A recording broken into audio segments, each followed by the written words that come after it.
जबकि अबू बकर से गुनाह ये मुमकिन ही नहीं है, इस सहाबी रसूल और गुनाह, लेकिन नबी अकरम एहसास दिला रहे हैं, अबू बकर तुम ये दुआ पढ़ते रहा करो, अल्लाहुम्मा इन्नी ज़लमतु नफ्सी।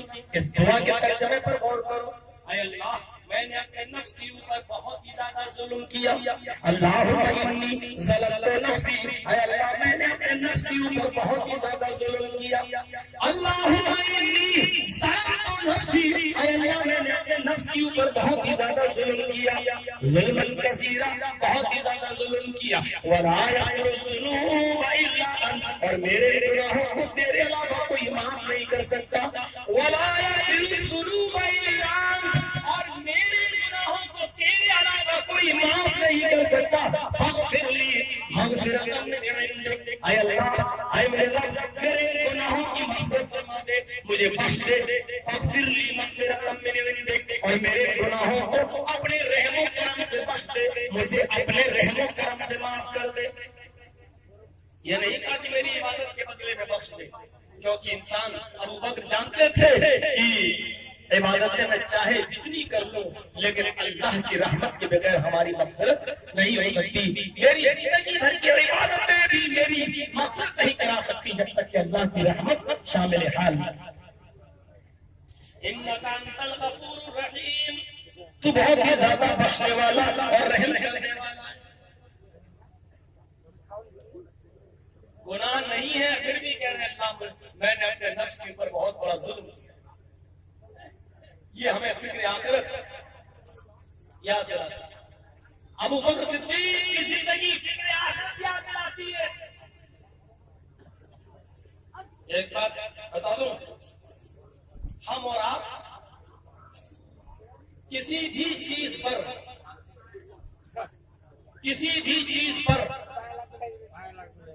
इज्तिमा कर लें और इज्मा कर लें, और मौजूदा दौर में हालात हाजरा को सामने रखते हुए हम किसी भी नाजायज चीज को जायज करार नहीं दे सकते हैं जिसकी नस मौजूद हो। मसलन हमारे पड़ोस में 10 मकान हैं, 10 घर हैं और 10 लोग गरीब हैं।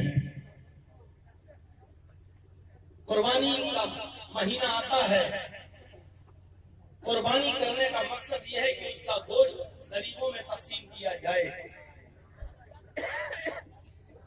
हमने 10,000 रुपए का एक खस्सी खरीदा, उसके गोश्त को हम गरीबों में तकसीम कर सकते हैं, ये जायज है। लेकिन हम ये सोचकर कुर्बानी का जानवर ज़िबा नहीं करें कि हमारे पड़ोस में 10 लोग गरीब हैं, क्या जरूरत है हम कुर्बानी करें। हम 10,000 रुपए का बकरा न लाकर हम ये 10,000 रुपए इन्हीं गरीबों को दे देते हैं, 1,000 रुपए 10 को दे देते हैं। किसी का बच्चा बीमार है, किसी की बीवी बीमार है, ये इस पैसे से अपने घर में अपने बीमार लोगों का इलाज करा देंगे। हमारी नीयत तो ठीक है, हम कुर्बानी नहीं करते हैं, हम 10,000 रुपए गरीबों को दे देते हैं। सारे जमाने के मौलवी भी जाए और ये कहते हैं कि हाँ कुर्बानी ना करो, 10,000 रुपए दे दो। मकसद तो एक ही है, गरीब की मदद करना ही तो मकसद है। लिहाजा अगर वो इस बात पर इजमा कर ले कि कुर्बानी न करके गरीब की मदद की जाएगी और ये सही है, तो उनका इजमा करना सही नहीं हो सकता है। ये चीज गलत है तो गलत रहेगी, चाहे आप कितना भी चीज आपको कुर्बानी ही करना पड़ेगी। आप कुर्बानी के कीमत को उन 10 लोगों में तकसीम नहीं कर सकते हैं। आपका इज्मा और सारे जमाने के मौलवियों का इज्मा कोई हैसियत नहीं रखता, नस के होते दलील के होते हुए कोई हैसियत नहीं रखता। इसी तरीके से एक दलील है, जाना तो जल्दी आप बैठ जाएंगे। मैं बात कहां लाना चाहता हूं, जरा आप तवज्जो दें। इस तमहीद को बांधे बगैर वो बात नहीं पूरी हो सकती थी। इसलिए किसी चीज की दलील है तो फिर इजमा नहीं चलेगा, और जिस चीज की दलील न हो वहां आप अपनी अकल से फैसला कर सकते हैं, इज्मा हो सकता है। एक इज्तिहादी मसला, उसमें इज्तिहाद कर सकते हैं। मसलन एक औरत का इंतकाल हो गया, मसलन एक औरत का इंतकाल हो गया, उसके पेट में 7 या 8 महीने का बच्चा है।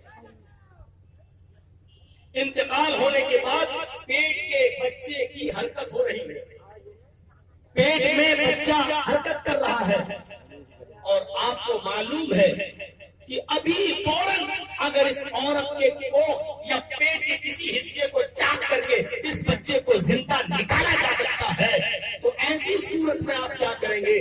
क्या उस औरत के कोख को या पेट को चाक करके उस बच्चे को निकाला जाएगा, या फिर उस औरत के जिस्म से छेड़छाड़ नहीं की जाएगी? एक इज्तिहादी मसला है। अल्लाह के रसूल के जमाने में कोई ऐसा मसला सामने नहीं आया, न नबी अकरम की कोई हदीस मौजूद है। अब क्या किया जाए?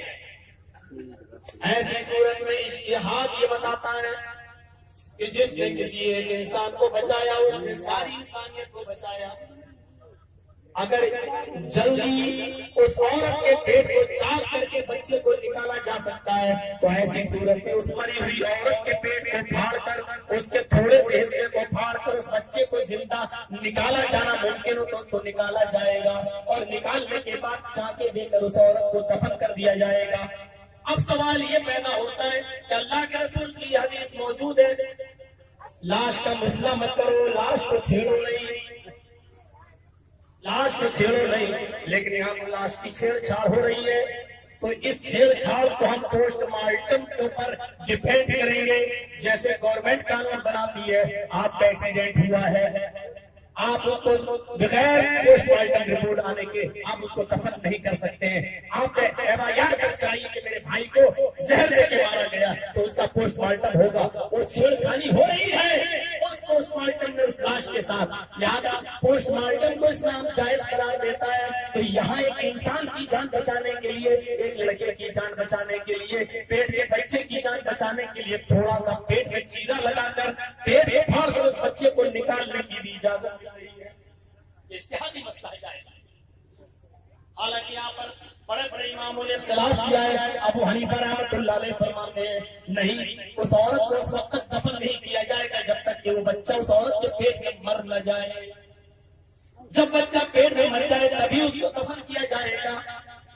लेकिन इमाम शाफी, इमाम अहमद इब्न हंबल, इमाम मालिक और जमहूर उलमा और अहले हदीस का भी मसला ये है कि जब बच्चा पेट में भाग रहा है और उसकी हरकत मौजूद है और डॉक्टर ये कह रहा है कि इसको चीरा लगा कर जिंदा बच्चा निकाला जा सकता है, तो ऐसी सूरत में जल्दी करते हुए उस बच्चे को जिंदा निकालना ये सबसे बेहतर है। उस बच्चे को बचाना ही बेहतर है, और अकल भी यही कहती है, कयास भी यही कहता है और इज्तिहाद भी यही कहता है।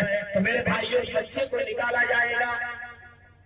यहाँ पर इज्मा अगर इस बात पर होता है तो ठीक है, लेकिन जिस चीज की नस मौजूद हो कुर्बानी करें, वहां पर हम इज्मा कर लेंगे। कुर्बानी न करके कुर्बानी का पैसा गरीबों में दिया जाए तो यहाँ नहीं चल सकती है। इसी तरीके से ये हदीस में मौजूद है, लैसा मिन्ना मन लदमल हुदूद व शक्कल जुयूब वो जाहिलिया, वो आदमी मुसलमान नहीं। अल्लाह के नबी फरमा रहे हैं, इतनी बड़ी बात करें, वो आदमी मुसलमान नहीं, हम में से नहीं, यानी मुसलमान नहीं। कौन?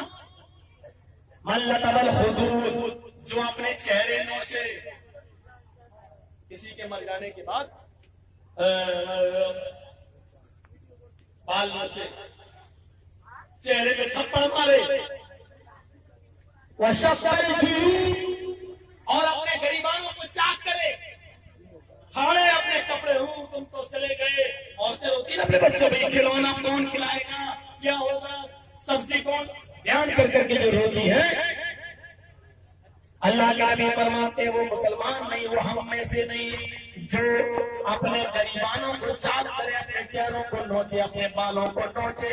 वो जाहिलिया, और जो जाहिलियत की तरफ दावे करे और जाहिलियत के नारे लगाए और जाहिलियत का शोर शराबा करे, वो हम में से नहीं। ये दलील जब मौजूद थी और है, तो इस दलील के मौजूद होने के बाद आपने किस बुनियाद पर फतवा दे दिया है कि हिंदुओं ने रामनवमी के मौके पर